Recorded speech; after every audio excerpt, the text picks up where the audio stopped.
गिरा दिया ना फिर से। जहाँ देखो 2 मिनट बैठ नहीं सकते हो शांति से, जब देखो तब टेंशन देते रहते हो। क्यों गिरा दिया ये अभी? आने दो, पापा को बताती हूँ तुमको। क्या आपने अपने बच्चे से कभी ऐसे बात किया है? अगर हाँ तो ये वीडियो आपके लिए है, इसे एंड तक ज़रूर देखें। आज हम बात करने वाले हैं पॉजिटिव डिसिप्लिन की। ये कॉन्सेप्ट काफ़ी टाइम से हमारे आसपास रहा है।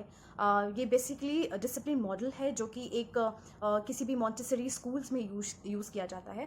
बट देन ये बहुत ही अच्छा रहेगा एंड इट इज़ एडवाइजेबल कि ये सेम कॉन्सेप्ट को हम अपने डे टू डे लाइफ में घर पे भी यूज़ करें। इससे बच्चों का बहुत पॉजिटिव डेवलपमेंट होगा। ये आइडियोलॉजी बेसिकली बिलीव करता है कि बुरे बच्चे नहीं होते हैं, सिर्फ बुरा बिहेवियर होता है। अच्छा या बुरा सिर्फ बिहेवियर होता है, बच्चे नहीं होते हैं। इस मॉडल में हम ये कोशिश करते हैं कि हम बच्चे को कैसे पॉजिटिवली ग्रो करें, उसके पॉजिटिव साइड्स को ज़्यादा फोकस करें, उसकी पॉजिटिव एक्टिविटीज़ को हम रीइंफोर्स करें। हम बच्चों की प्रॉब्लम्स को या उनके मिस्टेक्स को इग्नोर नहीं करते हैं, बल्कि हम उनके साथ रहते हैं and we sail through it. हम उन्हें हेल्प करते हैं कि उन्हें वो जिस सिचुएशन में है, वो जो फील कर रहे हैं, उसे बेटर एक्सप्लेन करके उन्हें बताने के लिए कि सही तरीका क्या था और गलती शायद कहाँ पे रह गई। बट ये सब डांट के नहीं, बहुत प्यार से। तो आज की वीडियो में हम बात करने वाले हैं उन सारे स्टेप्स की जो आप फॉलो कर सकते हैं और अपने बच्चे को आप हेल्प कर सकते हैं पॉजिटिव डिसिप्लिन से ग्रो करने के लिए, जो उसके होलिस्टिक डेवलपमेंट के लिए बहुत बहुत बहुत ही अच्छा रहेगा। तो पहला स्टेप है मॉडल देम। बच्चे वही करते हैं जो वो अपने पेरेंट्स को करता देखते हैं। इन दैट केस आप जिस तरीके से बिहेव करते हैं, आप जैसे बात करते हैं, आपका जैसा एक्सप्रेशन रहता है, बच्चे वो बहुत कॉपी करते हैं। सो ये बहुत ईजी होता है। अगर आप उन्हें चाहते हैं कि वो सर्टन वे में बिहेव करे, तो आप उस सर्टन वे में बिहेव करना शुरू करिए। से फॉर एग्जाम्पल, अगर आप अपने चाहते हैं कि आप अपने बच्चे को ये कहें कि वो कोई सामान प्लीज़ करके मांगे, mama please can I have a glass of water, तो आप भी उसे प्लीज़ करके कोई भी चीज़ मांगे, बेटा can you please give me a glass of water, और आप देखिए he will gradually learn as to how he is suppose to speak and be in a certain way. Next point है रूटीन। रूटीन एक बच्चे की life में बहुत important है, तो आप इस चीज़ को अश्योर करें कि वो अपना रूटीन हर रोज़ फॉलो करता है। से फॉर एग्जाम्पल, अभी डिनर का टाइम हो गया है और आपका बच्चा भी खेल रहा है। अगर उसे रूटीन पता रहेगा तो वो ज़्यादा रेसिस्ट नहीं करेगा कि नहीं मुझे नहीं जाना है, मामा मुझे थोड़ी देर और खेलना है। He knows that after my play time it's my dinner time. But in case अगर उसका फिर भी जाने का मन नहीं है, हम इस सिचुएशन को 2 तरीके से हैंडल कर सकते हैं। पहला तो हम उन्हें ये कह सकते हैं कि उनके पास टाइम नहीं है, टाइम खत्म हो चुका है और उन्हें अभी डिनर के लिए जाना है। या दूसरा हम ये कर सकते हैं कि हम उन्हें बता सकते हैं कि तुम्हारे पास 5 मिनट और है, you quickly finish your play time and then you can have your dinner, so you can wait for 5 minutes. And दूसरी सिचुएशन में बच्चा ज़्यादा खुश होकर के आपके ऑप्शंस को एक्सेप्ट करेगा। 5 मिनट्स के अंदर he'll be all set and ready for the dinner और आपको ज़्यादा इनकन्वीनियंस नहीं होगा। नेक्स्ट पॉइंट है connection before correction. So you always have to connect with your child before you correct them. कभी कभी सिचुएशन ऐसा होता है कि आपका बच्चा बहुत पैनिक हो गया है किसी सिचुएशन में। से फॉर एग्जांपल, वो अपने दोस्त के यहाँ खेलने के लिए गया था और उसके दोस्त के पास एक रोबोटिक खिलौना है which was very new for your child, और आपके बच्चे के पास वो नहीं है। इन दैट सिचुएशन वो चाहेगा कि वो खिलौना लेकर के घर आए, पर आप नहीं चाहते हैं एंड आइडियली ये सही भी नहीं है, तो आपके बच्चे को वो खिलौना वापस अपने फ्रेंड को देना है। बट देन ही रेजिस्ट, वो देना नहीं चाहता है। इस सिचुएशन में आप क्या करोगे? वो रोने लगता है, वो चिल्लाने लगता है, आप क्या कर सकते हैं?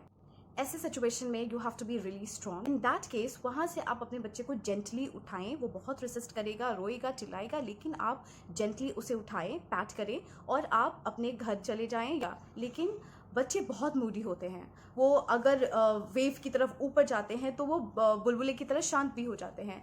तो आप उसे हंसा सकते हो, स्टूपिड चीज़ें बोल सकते हो। व्हेन द चाइल्ड इज काम एंड फीलिंग बेटर नाउ, तब आप सिचुएशन को रिवाइंड करके आप उसे बता सकते हैं कि हाउ वुड यू फील अगर आपका खिलौना कोई लेके ऐसे आता तो आपको अच्छा नहीं लगता, वैसे ही आपके फ्रेंड को अच्छा नहीं लगेगा, इसलिए हमने वो खिलौना नहीं लिया। So it is very important to connect before you correct them. जब वो उनका इमोशनल ओवरवेलमिंग होता है, इमोशनल फ्लोज हो रहे हैं, और तब आप उनको सही बात समझाते हो, उनको समझ नहीं आएगी बिकॉज वो सुनना ही नहीं चाहते हैं। बट हाँ, एक बारी जब उनका इमोशनल टर्मोइल शांत होता है, इमोशनल वेव्स जो है वो शांत होता है, तो वो सुनने के लिए रेडी होते हैं। नेक्स्ट पॉइंट है कि आप उन्हें रिवॉर्ड करें। बच्चे अपने पेरेंट्स को खुश करने के लिए कुछ भी करते हैं, तो ये वो बहुत सारी चीज़ें करते हैं जिससे मम्मी पापा खुश हो जाएं।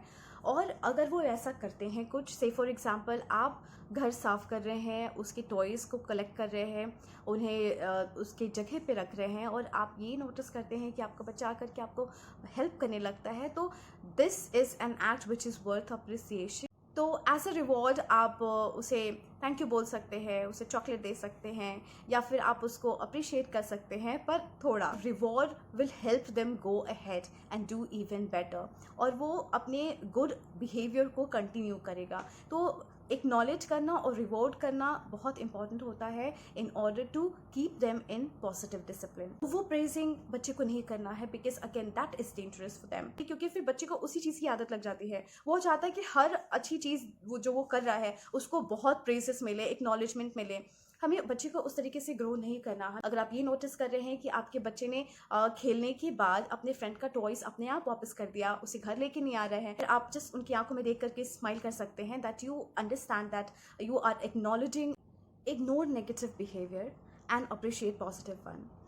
कभी कभी बच्चा आपके अटेंशन को पाने के लिए बहुत मशक्क़त करता है, बट आप एज बिजी पेरेंट्स, आप we have a lot of work at home. Say for example, अगर आप you are just cleaning the vessels, और आपका बच्चा आता है और वो चाहता है कि वो आप उसको गोदी में ले, पर आप नहीं ले सकते हैं क्योंकि आपको ये काम फिनिश करना है, because there are lot of things going on in house, तो आपको वो काम भी ख़त्म करना है।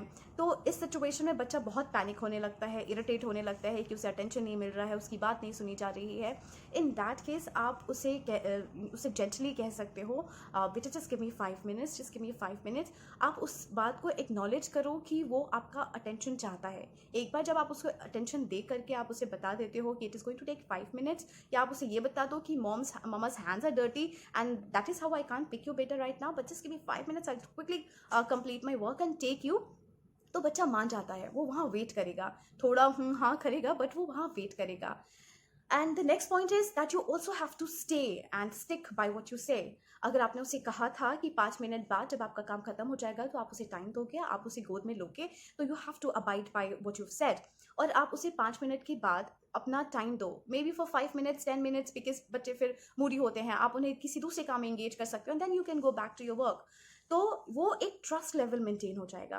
तो वो ट्रस्ट लेवल मेंटेन करना बहुत ज़रूरी है, तभी बच्चा आपकी बात को सुनेगा। अगर आपने एक बार प्रॉमिस किया है कि 5 मिनट बाद मैं तुम्हें लूँगी और आप नहीं लेते हो, तो next time he will not trust you. तो वो ट्रस्ट रखना बहुत ज़रूरी है, वो ट्रस्ट लेवल मेंटेन करना बहुत ज़रूरी है, that when mama says something mama means it. And same goes with no.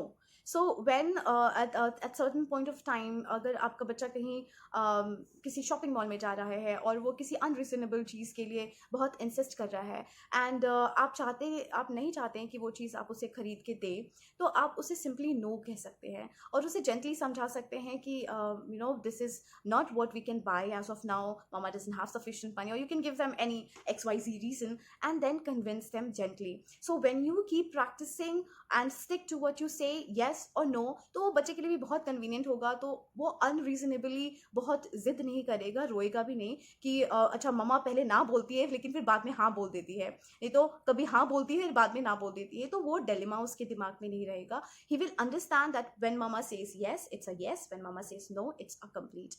The next point is tell them what to do instead of what not to do. So we don't even realize, but we become very bossy on our children and we tell them ये नहीं करना, ऐसा नहीं करना, वैसा नहीं करना, but कैसा करना हम उन्हें नहीं बताते हैं। तो it is imperative here कि हम उन्हें बताएं कि उन्हें क्या करना है और फोकस उस पर करें कि उन्हें क्या करना है, rather than उस चीज़ पे फोकस करने के लिए कि उन्हें क्या नहीं करना है। So say for example, अगर आपके बच्चे ने टॉय को किसी गलत बॉक्स में डाल दिया है, तो आप उसे पिक करें और आप उसे कहें बेटा this belongs to the blue box and not the red box. आपका फोकस और बच्चे का फोकस फिर वहाँ रहेगा कि चीज़ कहाँ जाती है। Next point is give them 2 choices. बहुत टाइम ऐसे होता है कि आपका बच्चा वो पहनना चाहता है जो मे बी उस सीज़न के अकॉर्डिंगली ना हो, या मे बी वो कंफर्टेबल ना हो उसके लिए, और मे बी वो उसके बचपन का जूता है बट देन अभी भी उसे वही पहनना है because he likes it. Whether or no it fits him now or not is something that he doesn't really take into consideration. So in that particular case, you can give them two choices, जिस जो उस season के according हो या उस occasion के according हो या फिर उसके कंफर्ट के अकॉर्डिंग हो. तो आप जब उन्हें दो चॉइसेस देते हैं तो it is very likely that they will pick one out of the two choices and will leave the shoes that he wanted to wear. So in that case आप gently उसको उस situation से बाहर निकाल सकते हो जहाँ पे वो wrong choice के साथ जा रहा है और आप forcefully उस wrong choice को correct नहीं करना चाहते. This is a very gentle way of getting him to do what is more appropriate and what is to be done at that point of time. The next point is apologize to them. Whenever there is a mistake or even when there is no, you can just enact the situation and tell them, oh, I made a mistake, mama made a mistake, I'm so sorry, I shouldn't have done that. And your child is watching you. And जब आप इतने easily sorry बोलते हो तो वो भी बहुत आसानी से sorry बोलेगा. I have seen kids who are very resistant. They will never say sorry. They will never apologize. And the reason being कि उन्हें apologize करने के लिए बहुत ही humiliating और बहुत ही strict note पे बोला जाता है. उन्हें कहा जाता है अभी के अभी sorry बोलो वरना तुम देखो मैं तुम्हारी क्या हालत करती हूँ. Now ये बहुत threatening होता है, बहुत bossy होता है. There's nothing good. बच्चे को ये लगता है कि अगर मैं sorry बोलूँगा तो मैं हार जाऊँगा. Now there comes a conflict है. तो हम इस सिचुएशन में ना जाएं, इसके लिए इट्स इम्पॉर्टेंट कि हम पहले ही उन्हें रोल मॉडल करके दिखाएं कि this nothing to be worried about और this nothing to be ashamed of in saying sorry. तो ये हम जब प्रैक्टिस करते हैं अपोलोजाइज करना तो हमारा बच्चा भी हमें देख करके अपोलोजाइज करना सीखता है और उसके लिए कोई मुश्किल बात नहीं होती. The next point is stop over praising your child. कहीं भूल जाते हैं और हम वो लिमिट सेट करना भूल जाते हैं कि किस लिमिट में और कितना हमें प्रेस करना है बच्चे को. और रिज़ल्ट ये होता है कि काफ़ी सारे बच्चे बहुत प्राउड ही हो जाते हैं that they are very good at certain thing. तो हमें वो माइंडसेट डेवलप नहीं करना है. उससे अवॉइड करने के लिए हम ये कर सकते हैं कि हम बच्चे को एक लिमिट में प्रेस करें. से for example your child has come up with a project, a very nice project. So instead of saying, wow, you such a brilliant child, you made me proud, all of those, so you said, oh my god, you really worked hard for that. आपने बहुत मेहनत की है इसके ऊपर and मम्मा बहुत proud feel कर रहे हैं और आपको भी अच्छा लग रहा होगा आपने इतनी मेहनत की है. So these are certain words that you can use instead of over pampering or over praising them, because praises can be misleading at times. वो अगर आप किसी अच्छे एक्ट के लिए आप बार बार अपने बच्चे को प्रेस करते हैं तो वो एक्ट वो बस तब तक करता रहेगा जब तक आप उनके सामने हैं या कोई और उनके सामने है. The moment he is alone and he is left out with that situation, perhaps he will not behave in the same manner जो वो आपके सामने कर रहा है. तो ये बहुत इंपॉर्टेंट है कि हम उन्हें ऐसे डेवलप करें कि वो given any circumstances and given that anybody is around them और not, they should behave in certain manner and that is in a good manner. Next point is say no very gently. So say for example your child want to eat in your bedroom instead of sitting and having dinner at the dining table. So eating in the room is like per se is not good and it shouldn't be inculcated. So but then here you just have to give one thought before you say no. आप एक बार ये कोशिश कर सकते हैं कि आप ये सोचें कि why not. तो ज़रूरी नहीं है कि आप हर बार अपने बच्चे को किसी चीज़ के लिए स्ट्रिक्टली नो बोले. आप नो पोलाइटली भी बोल सकते हैं, जेंटली भी बोल सकते हैं, उसे समझा भी सकते हैं. और अगर वो for 1 or 2 times considering that he doesn't make it a habit, अगर वो एक बार रूम में खाना चाहता है तो it's okay. Next point is just be silly with them. We all make a mistake and that's absolutely fine because we all learn through our mistakes. And it is important that your children or your child makes a mistake. Unless they make a mistake, they won't be learning. So it's okay. At times, we don't really have to be very sorry about what mistakes we made, or we don't have to be ashamed of what mistakes we made. It is just okay. You can just laugh it out.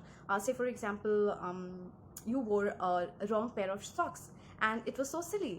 And so you can just laugh it out. You should not be feeling ashamed of of the fact that you make some mistakes.